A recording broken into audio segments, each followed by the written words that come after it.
Welcome to the PCOS Diva podcast. My name is Amy Medling. I'm a certified health coach and founder of PCOS Diva.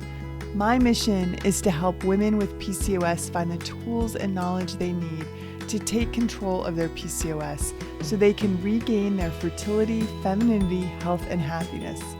Today's PCOS Diva podcast is sponsored by the 7-day Discover Your PCOS Diva Jumpstart program. Jumpstart is the place to begin when you're ready to commit to yourself and jump into your healing journey. Learn step by step how diet, lifestyle, and mindset changes can get you on the right path. You'll be thrilled to feel your energy return, brain fog lift, acne begin to clear, and so much more. Visit PCOSdiva.com/jumpstart for more information and to get started today. If you haven't already, make sure you check out PCOSdiva.com. There I offer tons of great free information about PCOS and how to develop your PCOS diet and lifestyle plan so you can begin to thrive like a PCOS diva. Look for me on iTunes, Facebook, Pinterest, and Instagram as well.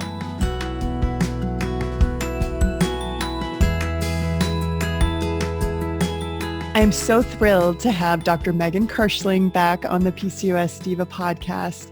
She has appeared on 2 other episodes, and just to give you a little background about Dr. Meaghan, she has both an allopathic and alternative medical background. She has a doctor of chiropractic, a BS in nursing and exercise science, a master's of nutrition, and a master's of nursing. So she just understands just a broad scope of healing PCOS. And I want to encourage you to listen to episode 35, where we talk about managing PCOS from teen years to menopause. I know I get a lot of questions about what to do for PCOS and menopause, and we talk about that in that podcast. And then podcast number 47, which we talk about essential oils for PCOS, how and what to use. And Dr. Meaghan Kirschling teamed up with PCOS Diva on our Essentials Oils mini course. She provides so much in-depth information about how to use essential oils for healing PCOS in that course. So check that out as well. But today we're going to be talking about low-dose immunotherapy and how it can help certain symptoms of PCOS. So welcome to the PCOS Diva podcast again, Dr. Meaghan. Thank you so much for having me back. I feel by now it's just like having tea with a good friend. Like we're just going to sit back and have a good conversation about PCOS and the immune system and how it's all connected. I know. I'm so thrilled to have you back because you're right. It's like having a kindred spirit on on the other line. And I was on your podcast, which is a fantastic podcast. It's called Beyond the Basics Health Academy podcast. And you can find that on iTunes or at their website. And we'll put that in the show notes, but it's beyondthebasicshealthacademy.com. But we were on, this spring, I was on your podcast, and after the show, we were kind of chit-chatting, and I was asking you about any, new findings with your work with women with PCOS, because I know you work with a lot of women with PCOS in your practice. And you had mentioned low-dose immunotherapy and how it helps with that. What you're saying is with candida and yeast, which is a problem for so many of us with PCOS. But why don't we start by, what is low-dose immunotherapy, and we'll go from there. Perfect. So when we look at this, and one of the things that has sort of come from my experience and my clinical experience is being in the day-and-day trenches with these women and really being able to see what women that experience hormonal issues, we're going to talk about gut issues, immune issues, digestive issues in general, and then neurological issues, that they're all just really connected. And what I've really found, and I think there's a lot of research and physiology that supports this, is that the immune system, the hormone system, and the nervous system really should have been one system. We separated them, I think, for ease of the fact that they fit nicely in a textbook if we separate them from function, but they all function together. And really, when we look at the nervous system, immune system, and the hormone system, they should be our compensatory system where we are able to compensate. I think looking at this and treating a lot of people, that really the seed of this is the immune system. And when the immune system is happy, the nervous system, the immune system, and the hormone system are all happy. And when the immune system is not happy or that it's fighting something, especially chronically, we're going to have to compensate. And then we're going to start to see compensation, especially in its fellow hormone and nervous system. So because the immune system plays such a big role in everything, that we really have to look at how we can make a difference and get that immune system happy again and to rehab it. So in a nutshell, I always explain LDI and low-dose immunotherapy as rehab for the immune system, ways that we can and are able to get that immune system to reset and rehab how it's looking at the body, at underlying problems and concerns like yeast and candida, and be able to then get the immune system back on board so it's not in the state that's then triggering all of our other systems. And so when we look at LDI, how I easily explain it is rehab for the immune system. When we get into it in more detail, it's really something that's evolved over the past couple decades. It really started in Europe, has come to the US in the last couple decades. There are a handful of functional medicine doctors and other doctors that use it. And how we can use it is sort of twofold.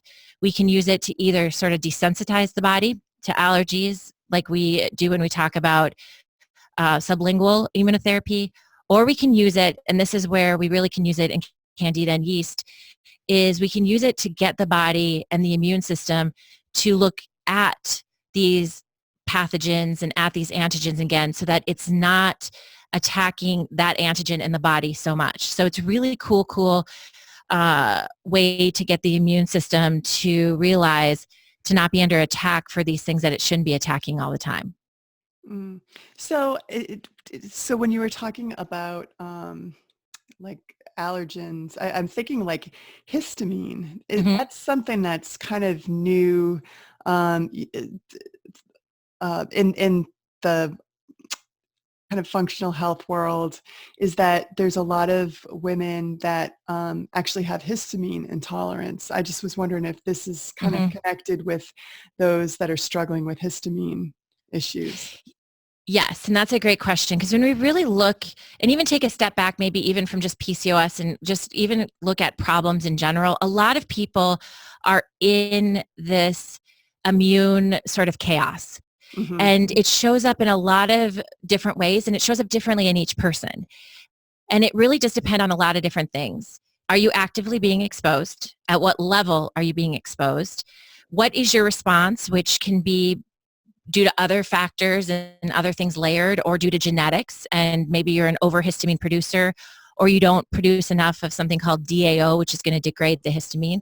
And then the part that LDI can really go in is how is your immune response to this antigen or this component, and what is that immune response, and what is that then also triggering? What cascade of other changes is happening because of the immune system? And when we talk about histamine, those are people that are producing more of a histamine response, which is one part of the immune system. And so it all ties into this too, because you might be having an immune response and not having as much histamine. You might not be in, what we now term like mast cell activation or histamine response for various reasons, but you also might be having this sort of same cascade and not having as much histamine. So it definitely does present differently in different people, but the histamine responders are definitely in this discussion. Mm. So the other question that I have is, a lot of women with PCOS seem prone to multiple autoimmune issues. It's almost like if one is already triggered, like Hashimoto's, or I've recently heard from a lot of women who have psoriasis and Yep. PCOS, and so doing some type of auto immune or I'm sorry, immunotherapy, do you Mhm. feel like that could probably sort of stop some of these immune issues from escalating, or kind of once you're predisposed to immune issues, that it can kind of stop that in its tracks? Yes. So, and those are great back-to-back questions, because when we really do look at the immune system and the response that it has, there is the acute response, which is very histamine based, where we're being exposed to something right now and your immune system's going after it, and you know it. Your signs and symptoms are very histamine based, which is whether it's a running nose or whether it's you becoming more reactive to your environment in different ways. And just think of somebody in an allergic response, whether that's hives or, like I said, a runny nose or just itchiness, but you're having some kind of response in an active stage. Then there's the other effect too that we see time and time again, and that's where, especially with chronic problems and concerns with the immune system, that the immune system becomes confused. And the immune system's whole job is to go through and identify proteins, because proteins are going to be what we can use to identify things we don't want there.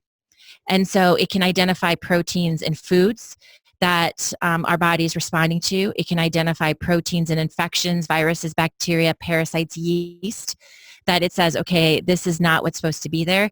And then it can identify proteins in our body. And so when there starts to be a problem with identification, that's when we start to get into autoimmunity. So especially over time, we can start to see what might start as autoimmunity maybe in the thyroid with Hashimoto's thyroiditis. Then they start to produce more autoimmunity. So maybe it becomes lichen sclerosis, maybe it becomes psoriasis, maybe it becomes an arthritis, maybe it becomes that there's neurological changes that are due to the body going after the brain and different components of the nervous system. But we definitely see that once someone gets down this road, especially if we don't go after that component, that it's going to lead to more misidentification of proteins, which leads to more autoimmunity. Mm. That's With so. the LDI, so, sorry. Oh, This I is was where, just going to say that. So it's great for those women that are listening that feel so frustrated Mhm. because they're not really sure what to do, because what you're describing sure sounds like them. Um, Tell us how the low-dose immunotherapy, like, what do we ask for? Yes. How can we So advocate for ourselves?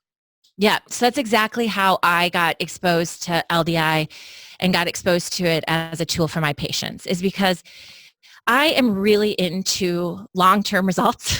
I always tell my patients, I don't want you to be a revolving door. Like, I don't want, there's a lot of times you're going to have to stack therapy and I'm going to need to see you a lot maybe at the beginning. But I don't want you to feel good for 2 or 3 months and then come back in 5 months and say, I'm right back to where I started from.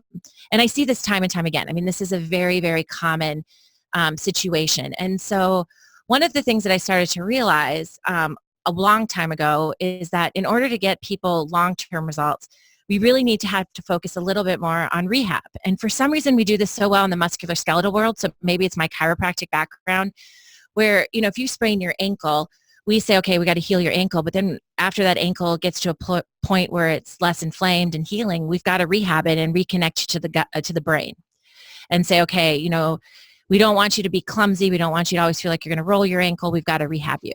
Well, we have to rehab the immune system and the nervous system and the gut. The gut's a big part of this conversation too, because there is a huge connection between the gut microbiome and PCOS.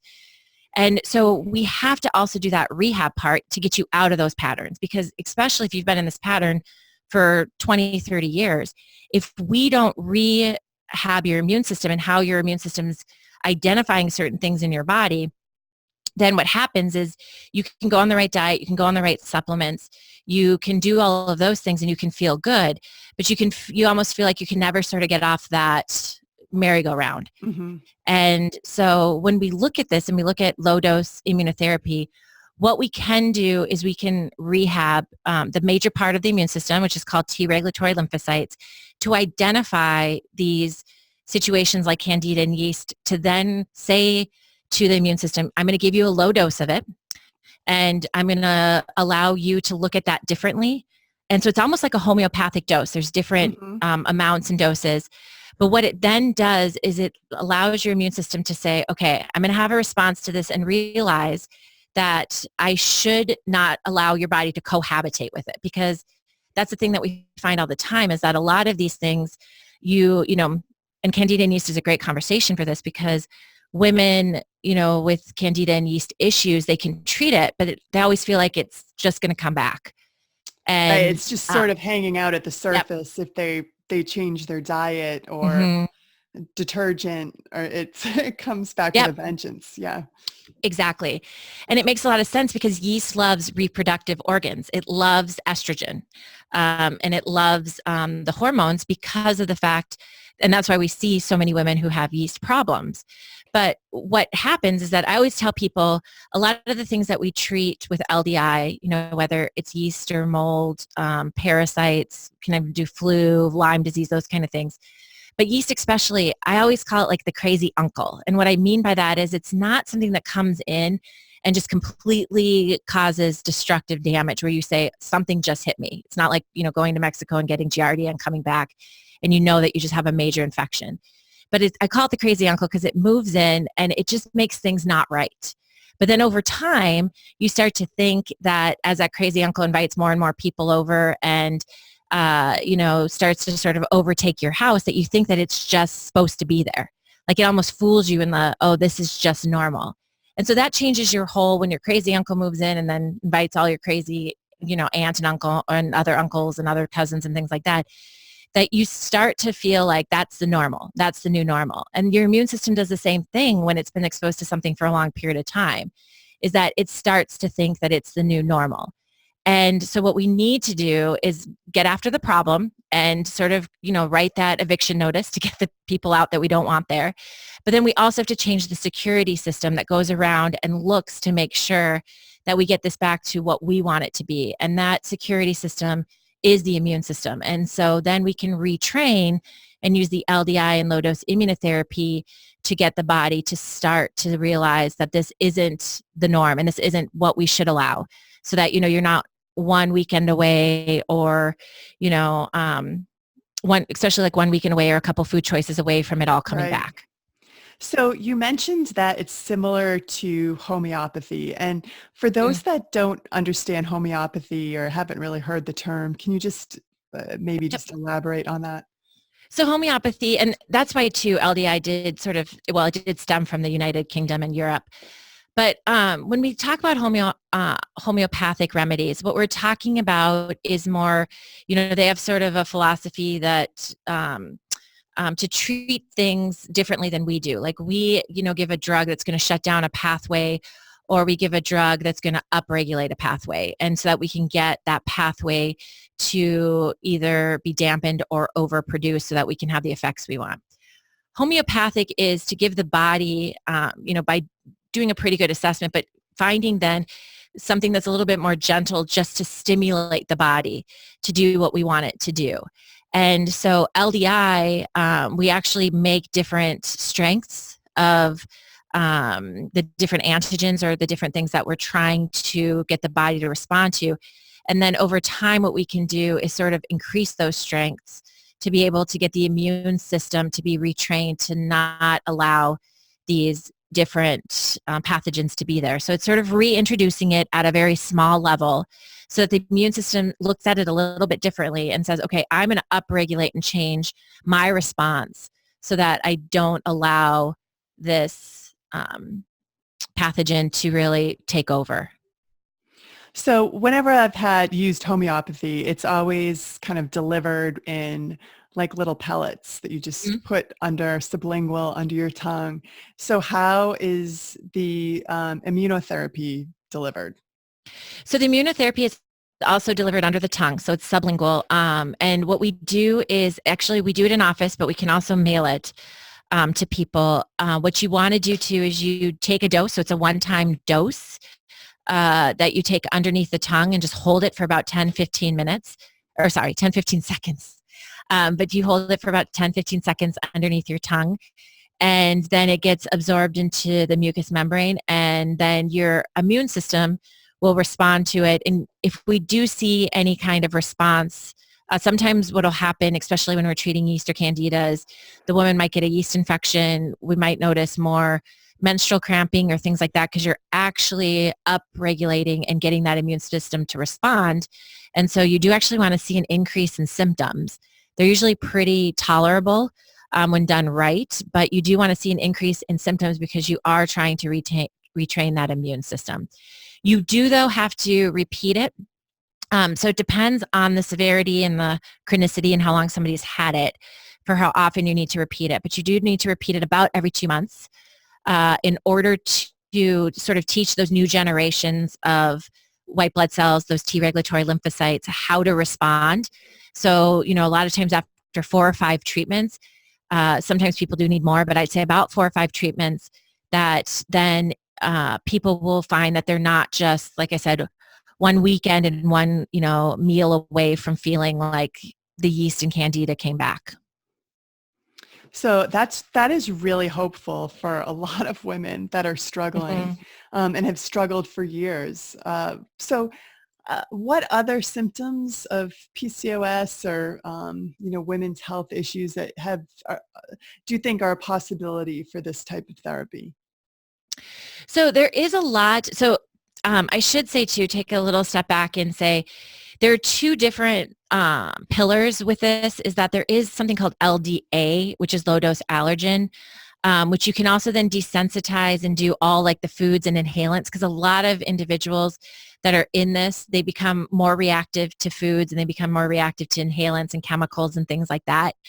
So LDA, the United States sort of grandfather of that is a Dr. Schrader. And he's done a lot of good work about how we can desensitize these individuals that are in these immune complexes to foods, inhalants, chemicals. I mean, he does other things like wood and things like that too, that people might react to that are in these. So you can actually desensitize to all the foods and do all of that too while you're doing LDI. And then LDI, low-dose immunotherapy, also came from some work from Schrader, but there's also an individual named Ty Vincent who's really taken over and done a ton of work on it now. And that's where you get very specific to say, okay, this is what I'm going to give you at low doses so that we can retrain the immune system. And you can do everything from yeast and Lyme and mold. You can get very specific if you find that the problem's more dairy. We can be a little bit more specific with the dairy desensitization. You can do flu, parasites, strep is another big one. And so it can really be customized and catered specifically to the person. I will tell you, working hormone with a lot of hormone issues, I have just found there is a huge, huge, huge correlation with PCOS, endometriosis, and problems like that with yeast and candida. And I've started to treat all of these women with LDI for candida and seen really good results. And so there's usually, some underlying issues, and we can do more than one. Like you can do candida and strep at the same time. Sometimes at the beginning, we decide to separate them at the beginning just to see how you respond, but we can also layer them. Well, it makes sense because so many women with PCOS, and endometriosis, inflammation is kind of an underlying factor. And if you've got, this inflammatory response from the candida and yeast, if you can eliminate that, the inflammation would go down. Is that kind of what happens? Yeah, and that's really what we see a lot too. And I do want to also say, because I hear this all the time, is a lot of women will be like, I don't think this is me because I've never had a yeast infection. And that is very, very common to never actually even see outside yeast or know that you have yeast problems, because it can be a lot more internal. And it all does get tied back to the gut. And there's great, great research. I can actually send you this link because I think it's a very easy to understand research article that was done, I think, in 2016 about the connection between PCOS and gut microbiome. And it's interesting because I do think that's a big part too when you're treating the candida and yeast, is to also make sure that you're getting the microbiome where it should be, because the better the person's microbiome and their gut health is, then the better the ability is for you to get that environment right for this to not keep coming back. And what the research really shows us is it's all about the connection between that and lactobacillus. They look at some other of the microbiome, but this one especially, I think, drives home how if we can get the lactobacillus right, we can improve cycles, decrease estrogen dominance, and improve the microbiome. And Oh, that's lactobacillus interesting. is such, and yeah, I will Yeah. send you the article to link because it's an easy, I mean, it's definitely, um, sort of a lot of information, but I do think, and I know your PCOS divas are so smart, so they'll understand it, but it really does read pretty easy for research.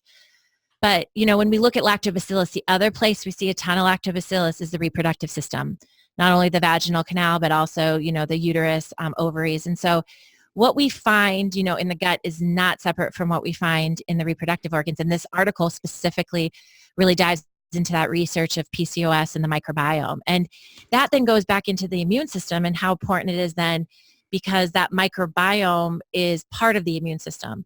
And so when we look at this, it's about how do we get the balance back? Like, how do we get the inflammation down? How do we do all of that? Because that's still necessary and so important. But then how do we also do that rehab part of the nervous system, the immune system, and the hormone system, so you're not just in these patterns waiting for them to pick up again? Mm. So when I was really struggling with sugar cravings, I think a lot of women with PCOS think that it's like obviously it's a blood sugar issue. If you're eating like a really carb heavy, sugar laden diet, it just creates more sugar cravings. But I think when you have candida, it just adds to those absolutely insane sugar cravings that we get. And I say that all the time because I think it's so important to realize too, like when you talk about yeast and candida and you talk about the way it can really, and that's the thing that surprises me being in the clinical setting is just the degree that some of this stuff happens, like, and how smart some of these, especially pathogens like parasites and candida are, in the sense of they're able to sort of take over your environment and do what's right to make them thrive. And we see that with candida because of the fact that it really does thrive on simple sugar. And when you get cravings and you have yeast and candida, it's on a different level. It's not like I'm sitting here at night and, it'd be really nice to maybe have, a slice of pie or, a taste of cake. It's like I'm sitting here and out of nowhere, who can I like fight and get to be able to get to like some kind of sugar? And it's a whole different kind of sensation and desire because of the fact that it's not just the simple desire for sweetness or the simple desire for sugar. It's the candida and yeast really will, on all levels fight for what it wants, which is that sugar. And once you get into those cravings, it knows how to keep you in that loop to want more and more and more and more and more. Yeah, that was really important for me to kind of break that. And I did it with cleanses. So that was really helpful for me. But I would have really liked to have tried this low-dose immunotherapy. So if somebody's listening and is in, they're kind of nodding their head with our whole conversation, is this something that you can do for women remotely, or how could somebody, go ahead, tell us. So I definitely think too, it would be good to, because I am a firm believer, and I should say this too, because I think I might differ a little bit from some other people who use low-dose immunotherapy. And we all are sort of in the trenches trying to figure out the best way to use it. But I'm a firm believer in get the inflammation and get the antigen down as much as possible before you do the low-dose immunotherapy. I know a couple other people will, and as you're exploring this and looking into it, you'll read a lot of people that say, I had terrible responses, especially with Lyme. I don't see it as much with Candida, but I see it with some of my Lyme patients, and that they get bedridden from it because you've upregulated that immune system, and all of a sudden it has this huge battle to fight. And it says, okay, you've woken me up to realize that this is a pathogen and I want to get rid of it. But if you have a large amount of it, then it's going to be more of a reaction to it. I don't want to make anybody miserable, and I don't want to make anyone bedridden. So I feel like it's really important to get that threshold down as much as possible and then do the low-dose immunotherapy, which is where a lot of people are at and a lot of my PCOS patients are at, because these women really do take care of themselves and have done everything to really try to balance this as much as possible. And then they're a great candidate for it, because then we can go in and yes, they might get a yeast infection. Yes, they might feel some flu-like symptoms, which are all good signs that they're responding, but they're not going to be bottomed out or bedridden for 2 months, because nobody has time for that. So I think that's important to understand, that my approach is more, let's get this down, let's get it controlled before we put the low-dose immunotherapy in. So it's not that we wake up this immune system to rehab it and there's a big, big, big inflammation problem there, because there's a lot to fight off. Just like I wouldn't try to rehab your ankle like a week after you're in that inflammation sprain state. I'm going to wait for that to go down and then rehab it. So I think that's really important, and I've had much better results that way than to use this as maybe the main treatment and therapy. And I just like to say that because I do know that when you look this up, you will get those, I mean, they're sort of like horror stories, but they're stories that just people who really didn't respond very well to it. But I also think it's because of the fact that you have to really get that antigen or pathogen down as much as possible. And then we have really good results with it. But what we can do then is these are doses that we can send to people. So we can do a good phone consultation, see if you're a good candidate, sort of explain it to you and how it would work with you, talk about whether or not we'd want to do LDI and LDA together, because a lot of people, we do combine that, decrease your response to the foods and inhalants, and then be able to increase sort of a response to any antigen that should be there. And both myself and then another practitioner here, her name's Jenny, she's also a nurse practitioner, we both do LDI and LDA, so we both can help you out, and we both have had fantastic results. It's really changed the long-term game for us with being able to get people out of these patterns. And I just want to clarify that, I've been hearing from a lot of women who are having a hard time with their diet because it seems like they're sensitive to everything. So women that are having tons of food sensitivities, is this a good protocol for them? This is an excellent protocol for them, because that's exactly what I was seeing clinical, where I was like, we need more.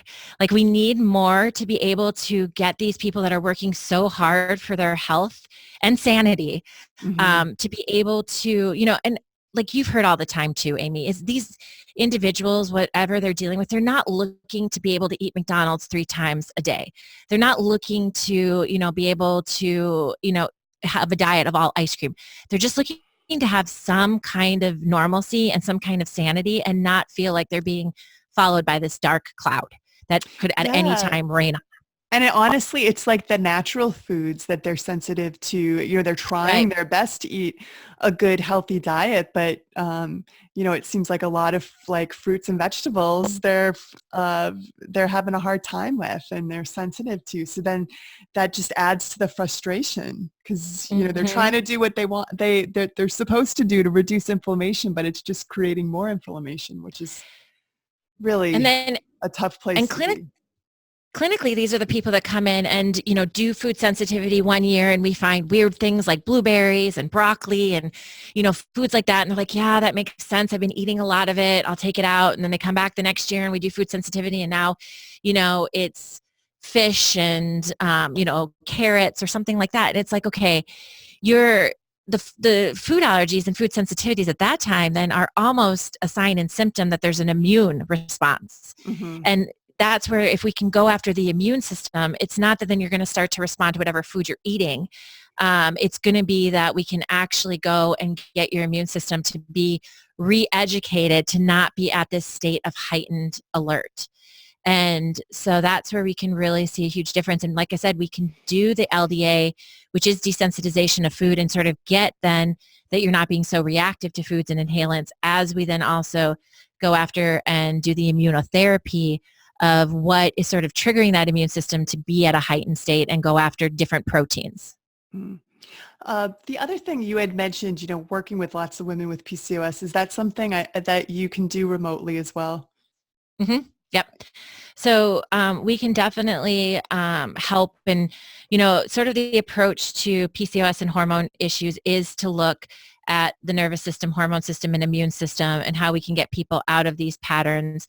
And then a lot of times too, what I see is a lot of people haven't even started to address their gut. And like that research, when you read it, it reads really cool that there's such a connection between hormonal problems and the gut microbiome. And they're not just neighbors, our reproductive organs and gut don't just sit close to each other. They constantly communicate with each other. And so, a lot of times too, when we look at this, is to really put that whole picture together. And that's where I think, having a good clinician, because, we live in a great time of being able to sort of have any information we want at our fingertips, but that also can be a curse, and sometimes putting it together and figuring out what we need to do. So, when we see somebody, it's really then a good idea to just start from the very beginning and put it all together for them, because everybody's so different and where they're at.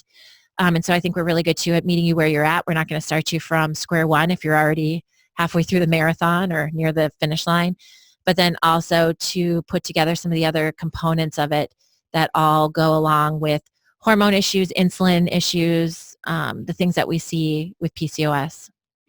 Well, if you're listening out there and you haven't found that good clinician, and I'll tell you, it can be a real, a headache to find somebody. You go to multiple doctor after doctor and they just don't really get it. I could tell you that Dr. Meaghan gets it. So well, thank you. Yeah, you absolutely do. And you're so welcome.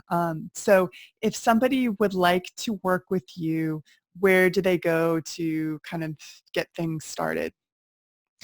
Well, so there's probably two places that I have the most presence on the web. And so the number one thing I would look at is my clinic. So I'm in Bloomington, Minnesota, which is outside the Twin Cities area. And I'm at a clinic called One Agora Health. And so Agora means community, and I'm a big fan of community. So you can go to one spelled out Agora, which is AGORA, and then health.com. So oneagorahealth.com is the clinic. You can find more information there, and you can schedule just right online. I also work with a great team. I'm also a big believer that it takes a team to help people. So you also find some of the other team members, and we all do work together. So any one of us can really help you. Jenny Knudsen is another nurse practitioner that I work with, and she does a lot with hormones. She's also fantastic. And then I also love community and I love education. So I also have tried to build sort of an educational site at Beyond the Basics Health Academy with my podcast. And so you can find that at either btbha.com or beyondthebasicshealthacademy.com. Or you can just go to One Agora Health and you can find some blogs and podcasts, and it just connects right to that website. So those are the places you can sort of find out more information about me. Excellent. And I will be putting all of those links as well as the article that Dr. Meaghan is going to send me in the show notes. And all of my podcasts are transcribed, so you can go to the PCOSdiva.com page with the podcast and get all of that information there. Well, there's one other thing I just wanted to talk about really quick, because sure. I think it's important just to clarify too, because the other question I get all the time is, how is this different from low-dose naltrexone? Great and question. So I do think it's important because they can be used together, but they are different mechanisms. And so low-dose naltrexone, for those that don't know, it's a compounded prescription where we can use naltrexone, which is used sometimes for addiction and things like that, at a very low dose, so much lower than we use for addiction and things like that, to help modulate the immune system, so to get it so that it's not responding as much. So it's great for autoimmunity. So a lot of people in the autoimmune world will use low-dose naltrexone. I use a lot of that too, and I use it a lot with LDI and LDA, because we can sort of get it so your immune system's not at such a heightened state and not in such these autoimmune patterns, and then we can retrain and rehab with LDA and LDI. So if you're on LDN, and you're also a great candidate for LDI and LDA. And LDN is a good way to sort of dampen that immune system to get people out of autoimmunity. And then LDA and LDI can be used while they're on LDN in order to help, again, rehab.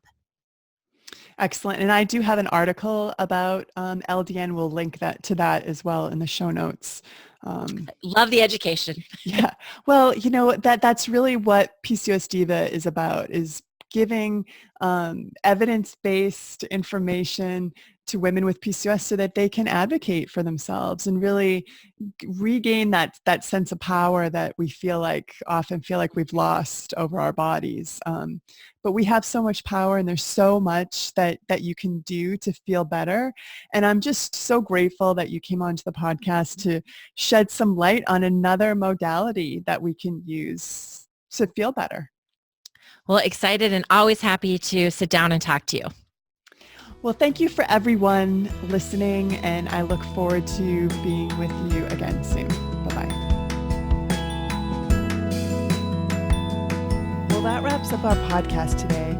Thank you so much for joining us on the PCOS Diva podcast. I hope you enjoyed it. And if you liked this episode, remember to subscribe to PCOS Diva on iTunes or wherever else you may be listening to this show. And if you have a minute, please leave me a quick review on iTunes because I love to hear from you. If you think someone else might benefit from this free podcast, please take a minute to share it with a friend or family member so she can benefit from it too. And don't forget to sign up for my free weekly newsletter. Just enter your email at PCOSdiva.com to get instant access and make sure you never miss a future podcast. This is Amy Medling, wishing you good health. Bye-bye.